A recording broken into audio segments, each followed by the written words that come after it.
Ketika kita beli motor, pasti kita akan memikirkan atribut lainnya. Jika kalian beli motor fairing, biasanya kalian akan bingung mikirin mau pakai atribut apa. Misalnya helm. Mau pakai yang half face atau full face, biar bisa joget-joget dan terlihat keren.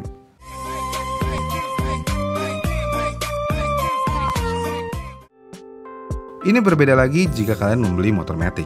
Mau model helm half face yang kayak gimana ya? Biar keren dan terlihat ngaber sejati. Tapi ketika lagi bingung mikirin model helm yang kayak gimana, pas motor pesanan kalian datang ke rumah, ternyata udah dapat helm sama jaket lagi.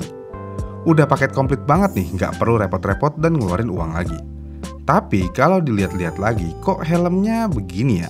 Kopong banget, bentuknya begitu, dipakai juga kurang nyaman, terkadang cepet bau. Helm apaan sih nih? Dan setelah melihat kondisi helm tersebut, kita langsung berpikir, ini helm aman gak ya? Kalau jatuh langsung pecah kebelah gak ya? Kalau jatuh kepala kita aman gak ya? Sepertinya aman-aman aja sih, karena ya sudah SNI. Kita tahu kan SNI kita mutunya tinggi banget. Iya kan? Untuk membuktikan SNI kita di sini cukup tinggi, kita cek dulu syarat dan standarisasi helm SNI. Untuk ketentuan SNI sendiri, perihal helm sudah tertulis di ketentuan SNI 1811/2007. Dan dalam ketentuan tersebut, untuk mendapatkan logo SNI, helm harus memenuhi 3 syarat utama.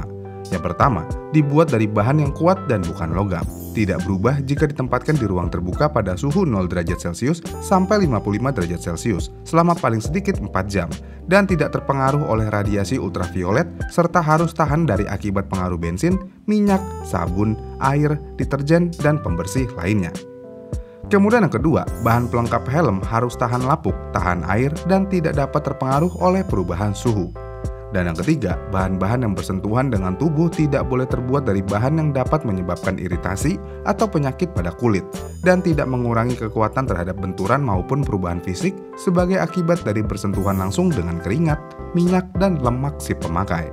Dan syarat konstruksinya pun juga harus memenuhi syarat juga. Helm harus terdiri dari tempurung keras dengan permukaan halus, lapisan peredam benturan, dan tali pengikat ke dagu. Kemudian yang kedua, tinggi helm sekurang-kurangnya 114 mm diukur dari puncak helm ke bidang utama, yaitu bidang horizontal yang melalui lubang telinga dan bagian bawah dari dudukan bola mata. Kemudian harus juga keliling lingkaran bagian dalam helm ada aturan juga, misalnya ukuran S antara di 500 mm sampai 540 mm, dan ukuran M ada di 540 mm sampai 580 mm, dan di ukuran L ada di 580 mm sampai 620 mm, dan XL lebih dari 620 mm. Lalu kemudian tempurung juga harus terbuat dari bahan yang keras, sama tebal dan homogen kemampuannya, tidak menyatu dengan pelindung muka dan mata, serta tidak boleh mempunyai penguatan setempat. Kemudian peredam benturan terdiri dari lapisan peredam kejut yang dipasang pada permukaan bagian dalam tempurung, dengan tebal sekurang-kurangnya 10 mm, dan jaring helm atau konstruksi lain yang berfungsi seperti jaring helm. Dan juga tali pengikat dagu lebarnya minimal 20 mm dan harus benar-benar berfungsi sebagai pengikat helm ketika dikenakan di kepala dan dilengkapi dengan penutup telinga dan tengkuk, konstruksi helm half face yang sesuai SNI, dan lainnya. Kebanyakan ternyata syaratnya. Simpi udah ditilang, sebagai teman yang baik saya harus bantu dia. Dengan standarisasi yang rumit dan cukup ketat ini, seharusnya helm-helm bawaan pabrik sudah cukup baik saat ini. Jadi udah nggak mungkin kayak helm TRX Honda lagi yang cuman asal ada. Tapi walaupun helm TRX generasi awal-awal ini asal ada, tapi sekarang ini helm jadi ikonik juga sih. Dengan adanya peraturan yang sudah dibuat dari tahun 2007, apakah helm bawaan pabrik sudah bagus dan aman saat ini? Jika kita melihat video standarisasi helm SNI, seharusnya sudah aman-aman aja.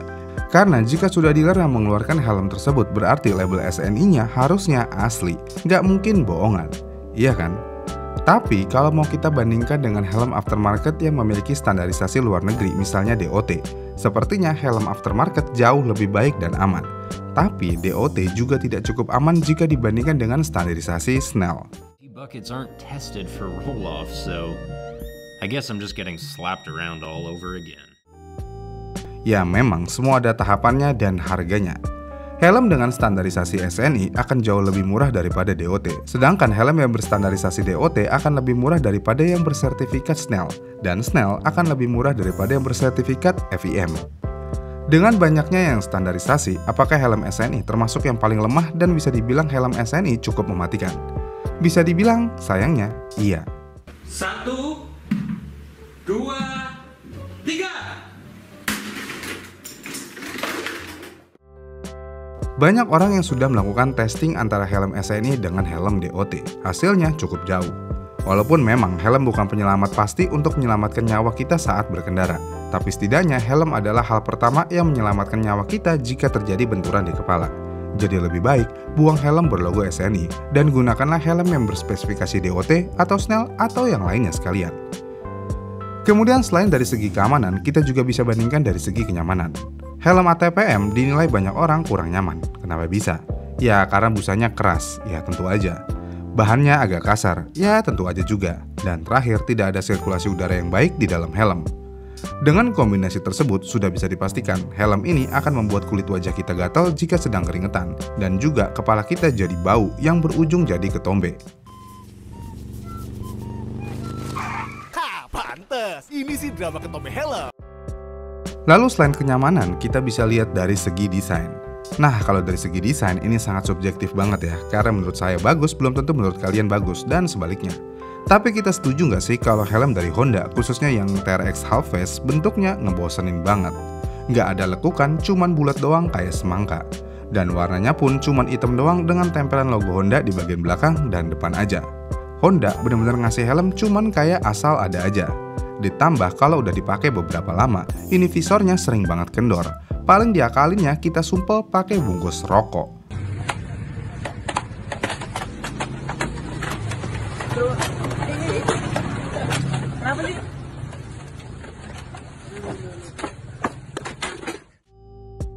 Ini cukup berbeda dengan Yamaha. Dilihat dari website resminya Yamaha, mereka memberikan beberapa pilihan helm sesuai dengan jenis motornya. Walaupun ya kualitas dan kenyamanannya sama aja dengan produsen lainnya, tapi setidaknya desain dan dekalnya cukup menarik. Ditambah lagi ada lekukannya layaknya helm aftermarket, nggak cuman bulat doang. Tapi menurut saya ada satu helm ATPM yang cukup digemari dan kasarnya ini helm bisa laku untuk dijual lagi, yaitu helm Kawasaki. Kawasaki dari zaman Ninja RR sampai sekarang entah kenapa helmnya cukup bagus untuk kelas ATPM. Dari segi desainnya oke, walaupun simpel kayak Honda cuman ada tulisan merek doang, namun desainnya seperti memberikan aura kalau helmnya sama mahalnya seperti motornya. Coba aja kalau pabrikan lain seperti itu juga, kayaknya helm ATPM masih layak untuk digunakan. Pertanyaan lainnya adalah, apakah benar helm ini benar-benar gratis?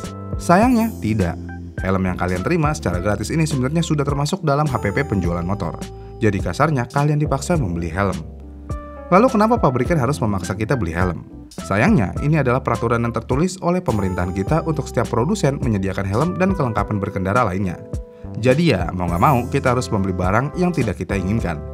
Ya kasarnya seperti itulah. Tapi ada yang unik nih. Jika kalian membeli motor secara kredit, biasanya akan mendapatkan helm yang berbeda juga. Misalnya kalian kredit di suatu leasing, nanti kalian akan mendapatkan helm leasing tersebut. Tapi kalau lagi beruntung, kalian akan mendapatkan dua helm. Satu helm bawaan motor, dan satunya lagi helm leasing. Kok leasing baik banget ngasih helm gratis? Ya tentu aja baik, kalian sudah baik juga sama leasing. Membeli motor seharga 20 juta, tapi bayarnya 28 juta.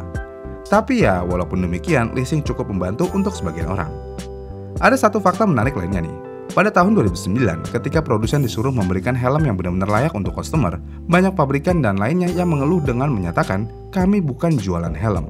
Bohong, yang bener. Tapi setelah lebih dari 10 tahun berselang,